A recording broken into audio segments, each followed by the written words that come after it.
L'Institut national de promotion des aveugles de la commune populaire d'Abidjan, Yopougon, a connu ce jeudi 7 décembre 2017 une ambiance particulière.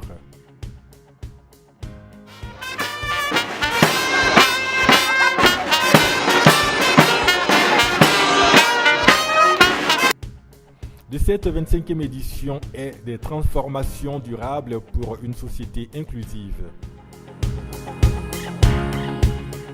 Le ministre de l'Emploi et de la Protection sociale, Jean-Claude Kouassi, qui a personnellement présidé la cérémonie, dira que la communauté internationale, en faisant ce choix, invite l'humanité à définir les priorités en ce qui concerne les changements à mettre en œuvre pour réaliser d'ici 2030 les 17 objectifs inscrits dans le nouveau programme du développement durable de l'ONU qui accorde une place de choix aux personnes en situation de handicap. En ce jour spécialement dédié aux personnes vivant avec un handicap, j'en appelle à la mobilisation de toutes et de tous afin que dans notre beau pays, la Côte d'Ivoire, nul ne soit laissé pour compte. Et pour revenir à la cérémonie à proprement dite, placée sous le parrainage de la grande chancelière, le professeur Henriette Dagri-Diabaté, qui pour l'occasion était représentée par son secrétaire général, le professeur Yacouba Konaté, elle a débuté par l'hymne national mimé par les enfants de l'école des sourds.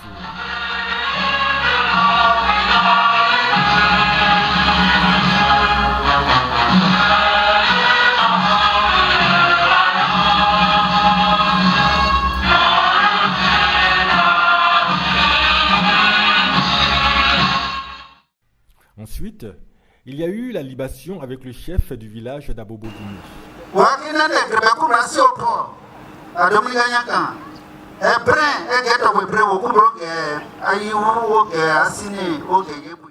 La série des allocutions a été ouverte avec le représentant du premier magistrat de la commune de Yopougon, le conseiller municipal Doumbia Mamadou, qui dans son mot de bienvenue a beaucoup insisté sur la solidarité agissante, un terme très cher au maire de Yopougon, le ministre Gilbert Kone Kafana.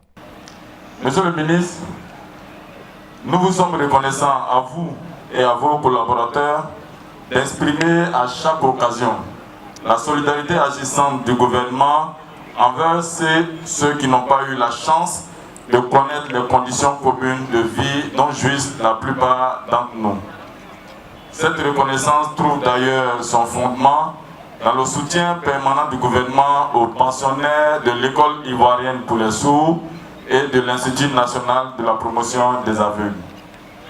Il a ensuite cédé la place à la porte-parole des parents d'enfants handicapés. Madame Doucet a fait comprendre à tous qu'en leur qualité de parents supportant les difficultés, de la vulnérabilité de leur progéniture et portant l'espoir, ils attendent beaucoup de cette solidarité agissante dont a fait cas le représentant du maire de Yopougon de façon durable et non ponctuelle. Les parents d'enfants handicapés par la voix sont reconnaissants pour votre engagement envers nos enfants en situation de handicap. Nous avons conscience de tous les efforts fournis.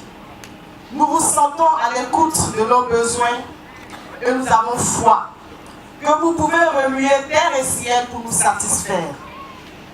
Vivre ensemble cette journée qui est dédiée à nos enfants est une volonté manifeste de votre appui et que nous saluons respectueusement. La parole est ensuite revenue aux handicapés.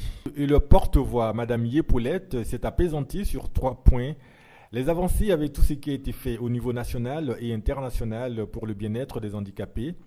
Les problèmes avec la cherté du matériel indispensable aux handicapés et enfin des doléances. Madame la grande chancelière, nous personnes en situation de handicap sollicitons votre implication dans la lutte que nous menons au quotidien pour la défense de nos droits en apportant votre soutien à Monsieur le ministre de l'Emploi et de la Protection sociale à l'effet de réaliser nos doléances ci-après. Nous voulons que le processus du recrutement dérogatoire des personnes handicapées à la fonction publique démarre dès janvier 2018. La cérémonie s'est poursuivie, agrémentée par des spectacles dont un sketch avec les enfants du centre d'éveil et des stimulations des enfants handicapés. Leur sujet a porté sur l'intégration des enfants handicapés en milieu scolaire.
Tu vois, elle a donné la bonne réponse.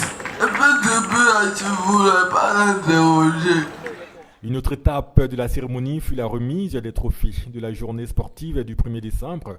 Ainsi, les athlètes ont été récompensés dans les domaines du basket, du tennis de table, du lancer de poids et bien d'autres disciplines. Après les sportifs, ce sont d'autres handicapés qui, surmontant leur handicap pour exceller dans leur domaine d'activité économique, ont été primés et encouragés.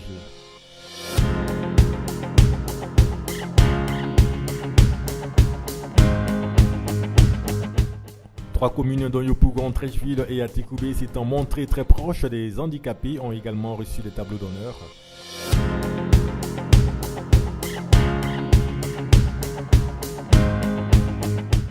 Ce fut un moment de grande émotion qui a fait place à des prestations d'artistes dont le célébrissime Georges Clooney.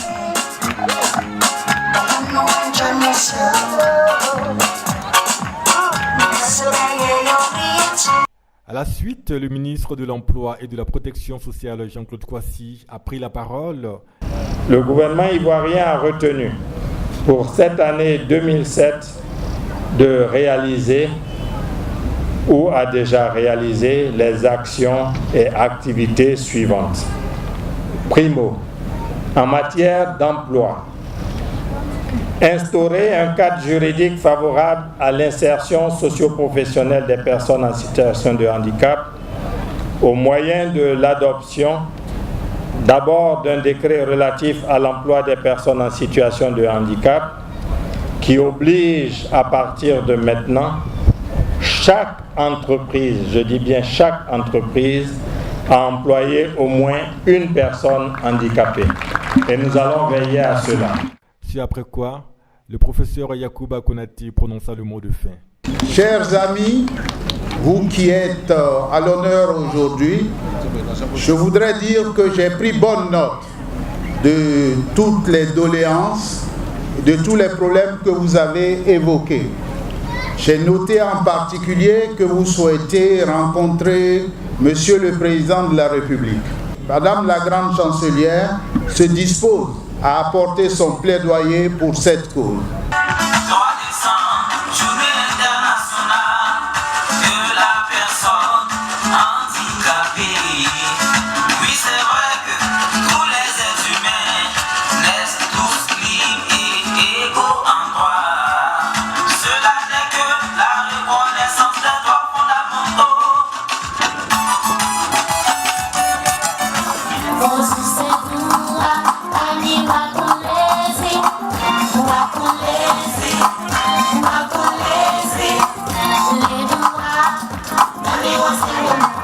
Eduardo